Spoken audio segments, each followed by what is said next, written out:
Yes, reka twongere tubasuze kandi tubifurize gukomeza kugira ibihe byiza mwe mudasiba kubana natwe umunsi ku munsi mwamaze gukora subscribe reka tubasuhuze cyane.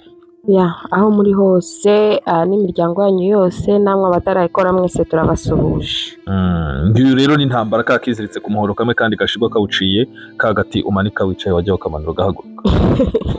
Nanjye niteta wa munyamakuru wanyu wigiza akara kajya ahantu muzancikira. Yes, turagarutse rero kugira ngo tuvuge ku nkuru nayo iri guca ibiti n'amabuye ku mbuga nkoranyambaga.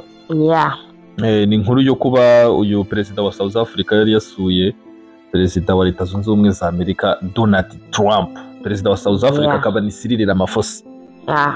Yagiye guhakwa azira abamubwiza ukuri. Perezida wacu Paul Kagame yigeze amubwiza ukuri arabwira ati wowe niba ushaka issues ku Rwanda twanabikemura, ariko aramubwira ati kabisa niyo byajya mu ngufu za gisirikare twareba ukuntu tubikemuramo.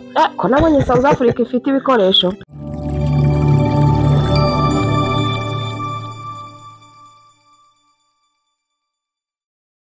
Ariko n'umusaza nawe ariyizeye.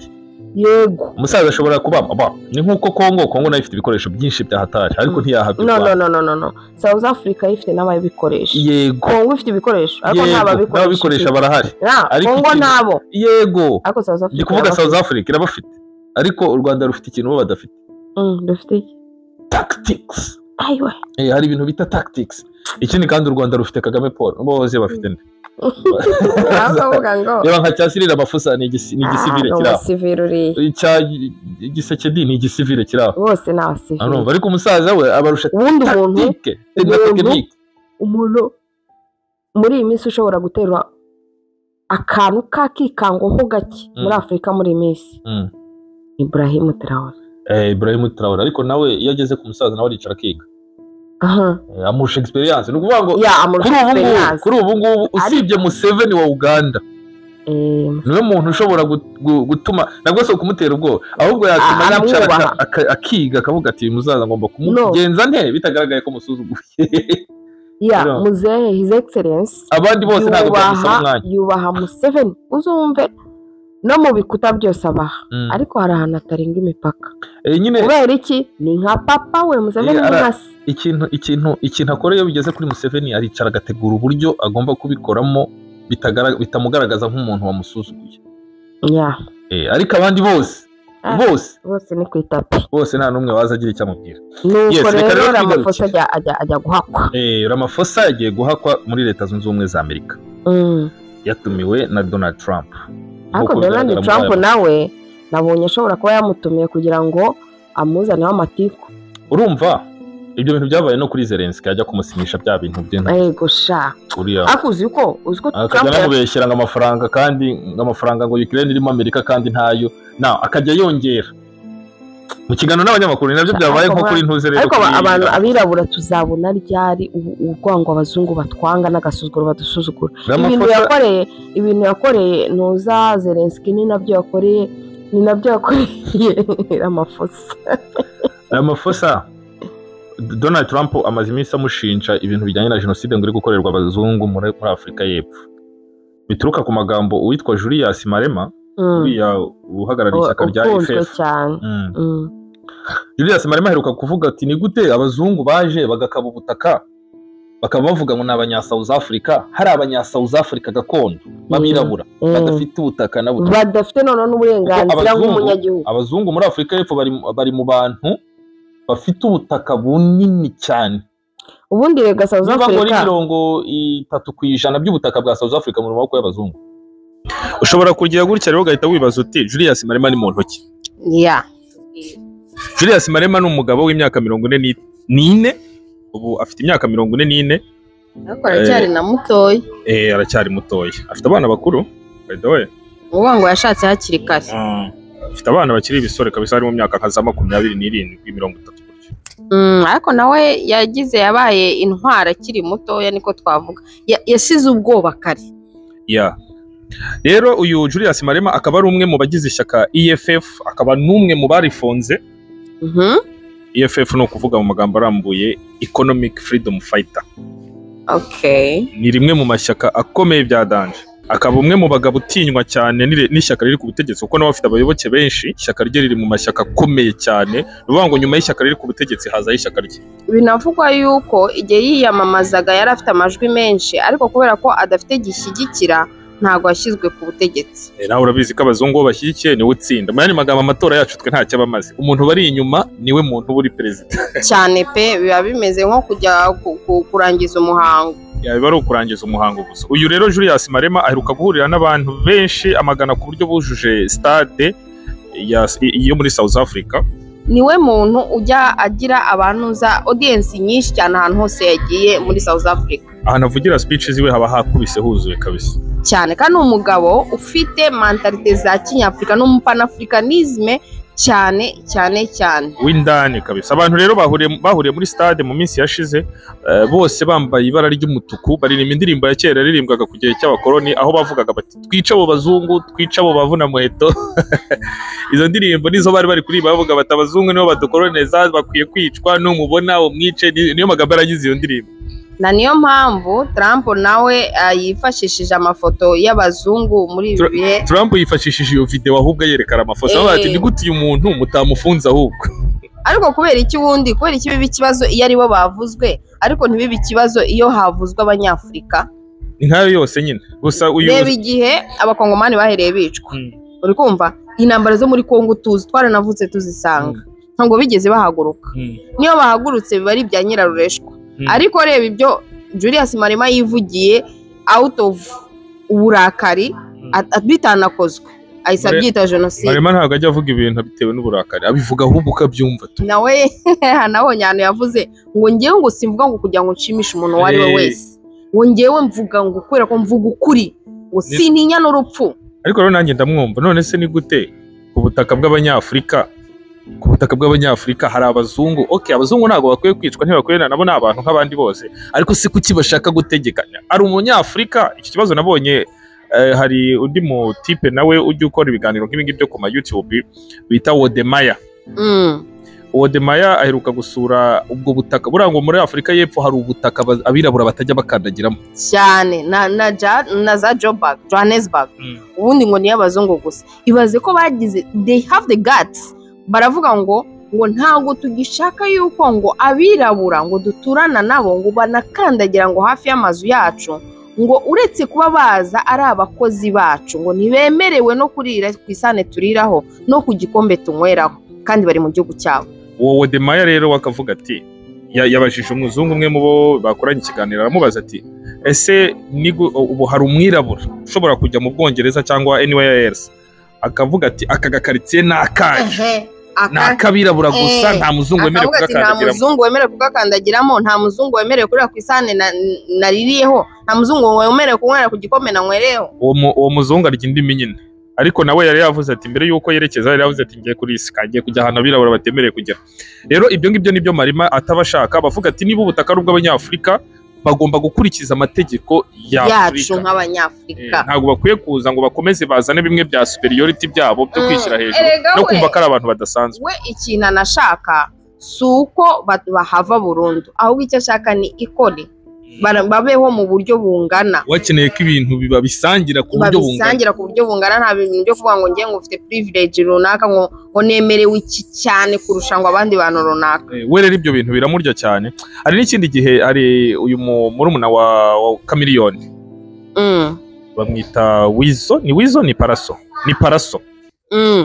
Hari umuzungu ujya ukora ibiganiro byo kuzenguruka isi yose. Nabonye ibintu yamukoreye, yagiye iwabo ari kubabuza ngo gusakuza, ari kubabuza gucuranga umuziki.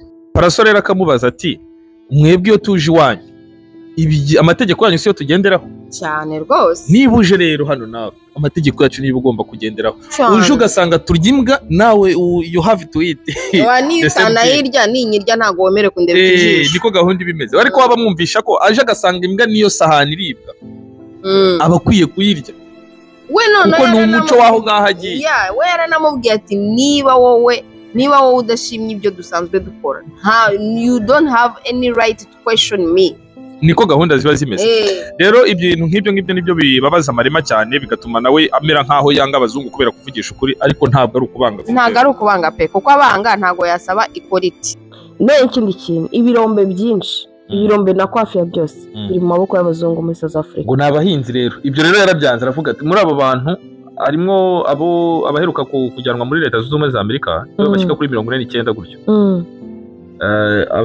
Donald Trump yabatumijeho anabahereza ubuhungiro muri leta z'ubumwe za Amerika basaba South Africa nk'abahunzi jenoside ngiri kwakorerwa.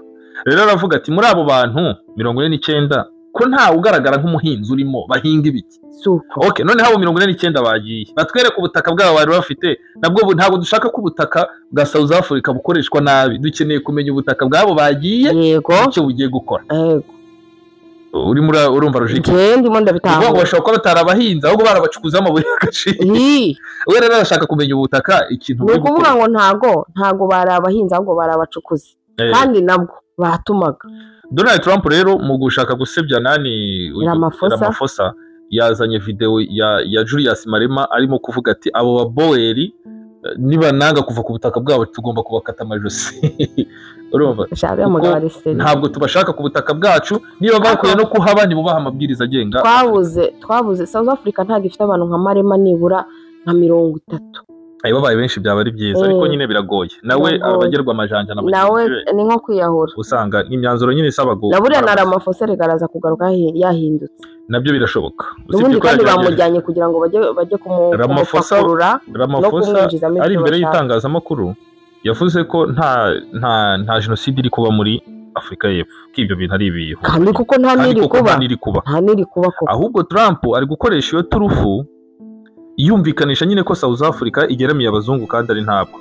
Perezida nyine uyu wa leta zunze ubumwe za Amerika Donald Trump uyu munsi ubwo bwamaze gucya ikiganiro tugikoze bwije saa 7 z'ijoro zarenze ubwo n'ubwo ejo hashize yahuye na Ramaphosa akoresha video y'ubushotoranyi ivuga ko abahinzi b'abazungu muri Afrika y'Epfo baterwa ubwoba n'abanya South Africa nyine babirabura. N'iryo shyaka nyine rya Malema ntabwo ari ishyaka gusa ntabwo ari iryo shyaka gusa avuga abaturage muri rusange ko aribo bari gukora iyo jenoside. Noneho ikindi gitangaje ni uko aba South Africa banga abanuza abirabura bagenzi babo ariko nta kintu bajya batwara abazungu bashobora gushotora abazungu nyine urumva bafite umuntu babahagarikiye nka Amerika ibiri inyuma yabo. Trump rero yakoresheje izi video mu gushyigikira ibyo we yita jenoside iri gukorerwa abazungu. Ariko jenoside cyari cyo kiriko ari kumuzana mu Rwanda 1994 ngo rebe ibintu biri kuhabera hivugisha n'ibyo abayivugisha bamuhaye impapuro zigera ku 10 ngo ziriho ngo abantu bagiye ni jenoside y'abantu 10 baho. Ahubwo waza kuki atazana impapuro ahubwo z'abirabura bapfa muri Amerika nazoga yerekane avuga ku bazungu ariko ntajya avuga akarengane kubirabura ironda ruhu rirarenga rikaza. Ibyo rero yanyiza ngo jenoside ibyo biri mu nkuru ziri gukundwa cyane namwe mu bayobozi bakuru muri leta zunze ubumwe za Amerika. Bose babanenga politike rusa n'urwabo bose babanenga politiki y'ivugurura ry'ubutaka muri Afrika y'Epfo. Cyashyika kuri Elon Musk nawe w'umunya South Africa igahumira ku morali cyane ko ari ukuboko kw'iburyo kwa Donald Trump. Na niyo mpamvu rega Julius Malema yavugaga ngo dukubita imbwa kugera shebuja asohotse. Ngo tugomba gukubita imbwa ngo mpaka shebuja aje tukadiringa none. Urumva yarazi ibyo yavugaga kabisa. Ikindi kubera ko bazi ko ari amabuye y'agaciro buriya barashaka kugira gute n'uburyo bwo kubashinja icyaha kugira ngo babone uko babashyiramo amadeni babone uko bikubira buriya butaka burimo. Urumva kuntu South Africa yabigenje ubutaka bunini bwa South Africa bwari buri mu maboko y'abazungu. Noneho yazanye ivugurura ry'imikoreshereze y'ubutaka. Okay, reka tubyite nka kuri iwacu isaranganya. Centralisation isaranganya. Bazanye isaranganya rero. Mu kuzana isaranganya abazungu batangira kubona ko ubutaka bwabo bunini buzajya mu maboko y'abirabura. Bararekarama. Ukurekarama rero Malema n'abandi birabura babyumva kimwe nawe nabo ntibabyemera. Kandi nibyo. Abazungu rero nyuma abanyamerika nyuma yo kubona ko izo nyungu bakuraga muri ubwo butaka bwari bufite n'abazungu bari banafitanye amasezerano bavuga ati tuzakorana namwe nyuma y'uko ayo bari batangiye kubona ko izo nyungu bagiye kuzibura batangiye no guhimba icyo gihuha cya jenoside. Donald Trump rero yeretse n'amavideo y'uyu Julius Malema ayerekana Ramaphosa yamubwira ati ibi si ibimenyetso se bigaragaza jenoside murimo gukora. ya mavideo ya Marema ari kuvuga ati ibi ntabwo tuzabyemera, ntituzemera kuyoborwa na perezida wa Amerika turi abanyafurika, ariko nibyo ntituzemera kuyoborwa n'undi muntu uwo ari we wese udashyigikira umunyafurika ku butaka bwe. kandi ari mukuri pe, ahubwo buriya nabo batangiye kumugera amajanja. Ubu ubwo byatangiye gukomera, ahubwo na Sena barayimo kuramo kuko yarayirimo cyane pe, baraje bamutesha agaciro, yari honorable Julius Malema, baraje bamwambure bamugire nka Venancio na Ntuza na passport ya diplomate. ariko abirabura dukomeje kurengana kwera. Abazungu batwangira iwabo, uzi ko wabonagara amafoto yavuze n'ijambo na rimwe avuga, yabuze ikintu avuga, nta no kumubwira ariko nta no kuvuga wakugabiye inka, nta no kuvuga ariko rero ari mukuri. buriya ngo umuntu waguhaye inka ahantu yicaye arimo kuganira, wowe ugomba guceceka. ngo niyo ari kurenganya umuntu, ngo niyo ashinze inkoni kunuza ku kirenge cy'umuntu akamuhagurukira, ngo ntiwemewe kumubwira ngo urankandagiye, kandi yarakugabiye uratuzi. nawe rero bakunda kubikoresha ku muntu ahubwo ukandagiye undi, ahita amubwira ngo ikirenge cyawe kiri hejuru y'icyanjye, ntabwo umubwira ngo urankandagiye, ikirenge cyawe kiri hejuru. ubwo n'inkoni ni ukuvuga ati inkoni yawe iri hejuru, inkozeho. ni hatari kabisa. Ngayo makuru rero y'uyu munsi y'urugendo rwa Ramaphosa muri Leta Zunze Ubumwe za Amerika. Ikigaragara bamujyanye kugira ngo bamuteshe agaciro, bamujyanye kugira ngo ahubwo bamuforomate bamwapudetinge. ariko babanje no kumukorera icyo bita embarrassment. Gusa yakiriwe neza ugereranije n'ukuntu nuko bari bazi icyo bagiye kumukora, ubwo Zelensky ahubwo ibintu bamukoreye nibyo bitangaje. Akiva mu modoka yakirwa na Donald Trump, bahise bamubwira ngo uje muri White House wambaye umupira. Kuko ngo Zelensky nawe ngo yishyiriyeho itegeko rivuga ko azongera kwambara kositimu aruko intambara yarangiye. Nicyo cyatumye ajya muri White House rero yambaye umupira.